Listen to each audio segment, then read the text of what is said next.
Assalamualaikum warahmatullahi wabarakatuh. Ibu, mohon maaf mengganggu waktunya sebentar. Sebelumnya, izinkan saya memperkenalkan diri.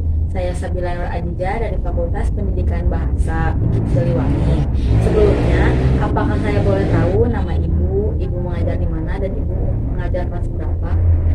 Baik, bismillahirrahmanirrahim. Perkenalkan, nama Ibu Triyanti. Kebetulan saat ini Ibu sedang mengajar di Mis Ar-Rahmat, Kecamatan Cipatat, dan untuk saat ini Ibu memegang kelas 6.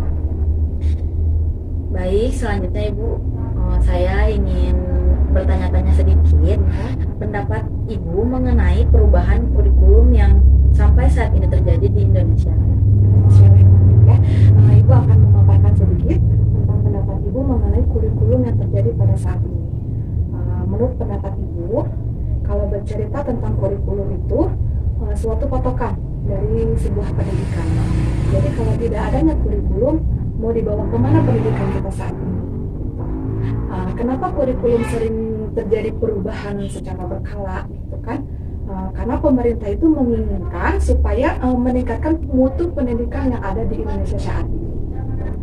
Akan tetapi sayangnya tujuan dari pemerintahan yang sangat mulia itu sering berubah-ubah pendidikan kurikulumnya, sehingga di lapangan sering terjadi ketidakcocokan, sehingga perubahan kurikulum itu menimbulkan pembelajaran yang tidak efektif dan tidak efisien untuk pendidikan yang ada di Indonesia.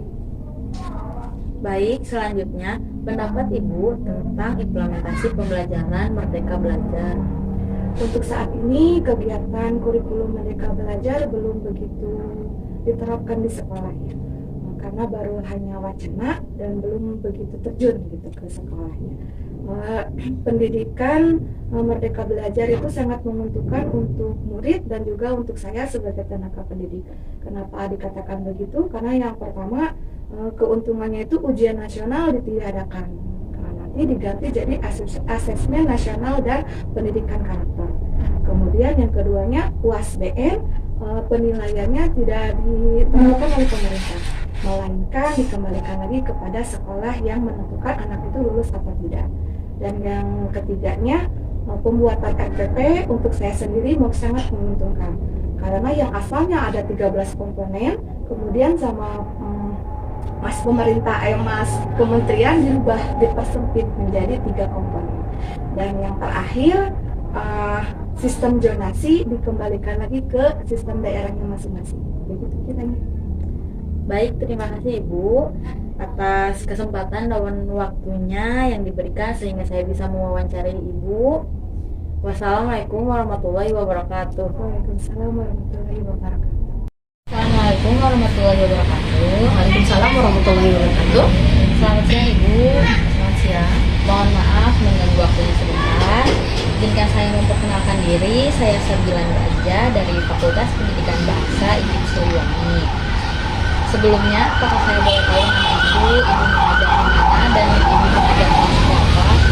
Baik, nama Ibu Cucu Syarifah. Ibu mengajar di SMP Negeri Cipatat. Nah, untuk saat ini Ibu mengajar di kelas 7 dan kelas 8. Selanjutnya, saya ingin bertanya-tanya sebentar mengenai pendapat Ibu tentang perubahan kurikulum yang sampai saat ini terjadi di Indonesia. Perubahan kurikulum yang saat ini terjadi di Indonesia biasanya itu dipengaruhi oleh beberapa faktor. Yang pertama itu yaitu tantangan masa depan. Tantangan masa depan ini meliputi arus globalisasi, kemudian masalah lingkungan hidup, kemajuan teknologi informasi, kemudian ekonomi yang berbasis pengetahuan. Kemudian yang kedua, kompetensi masa depan yang meliputi kemampuan berkomunikasi, kemampuan berpikir, kemudian kemampuan mempertimbangkan segi moral suatu permasalahan. Kemudian yang ketiga, persepsi publik. Nah, persepsi publik ini biasanya menilai bahwa pendidikan selama ini terlalu menitik beratkan kepada aspek kognitif, yaitu menitik beratkan kepada beban siswa yang terlalu berat dan kurang bermuatan karakter, sehingga kurikulum itu bisa berubah-ubah dari tahun ke tahun. Baik, untuk pertanyaan selanjutnya, pendapat Ibu tentang implementasi pembelajaran tentang Merdeka Belajar. Ya, Merdeka Belajar merupakan gagasan yang dicanangkan oleh Menteri Pendidikan dan Kebudayaan. Nah, itu tujuannya adalah untuk menciptakan peserta didik yang kritis, kreatif, kolaboratif, dan terampil. Nah, biasanya pelaksanaannya itu atau pengimplementasiannya itu bagi peserta didik ya, Merdeka Belajar itu memberikan kebebasan belajar kepada mereka sehingga mereka lebih mandiri mengerjakan tugas dari guru. Kemudian mereka bebas menggali informasi seluas-luasnya dari berbagai sumber. Biasanya peserta didik lebih antusias untuk mengembangkan diri di berbagai bidang. Mungkin itu saja yang bisa disampaikan.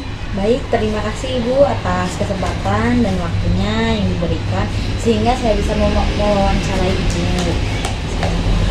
Wassalamualaikum warahmatullahi wabarakatuh. Assalamualaikum warahmatullahi wabarakatuh. Waalaikumsalam warahmatullahi wabarakatuh. Ibu, mohon maaf mengganggu waktunya sebentar. Sebelumnya, izinkan saya memperkenalkan diri.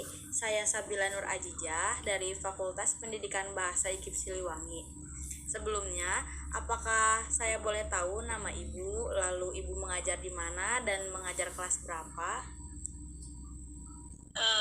Oke, nama saya Dia Serini Sarahmadani SM, mengajar di SMK Negeri 2 Subang, jurusan UPW Usaha dan Pariwisata, yang saya bagian kejuruan pariwisata.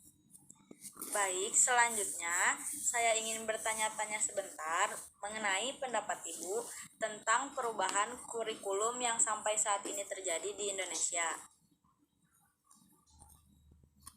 Menurut saya, perubahan kurikulum yang terjadi di Indonesia itu masih berubah karena mengikuti perkembangan yang ada, sehingga pendidikan di Indonesia itu harus maju mengikuti perkembangan zaman dengan adanya media-media komunikasi lainnya.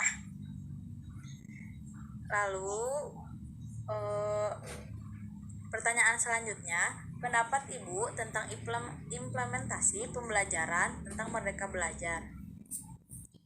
Merdeka Belajar itu tidak dibatasi oleh kurikulum ya, tapi siswa dan guru itu harus kreatif untuk menggapai pengetahuan.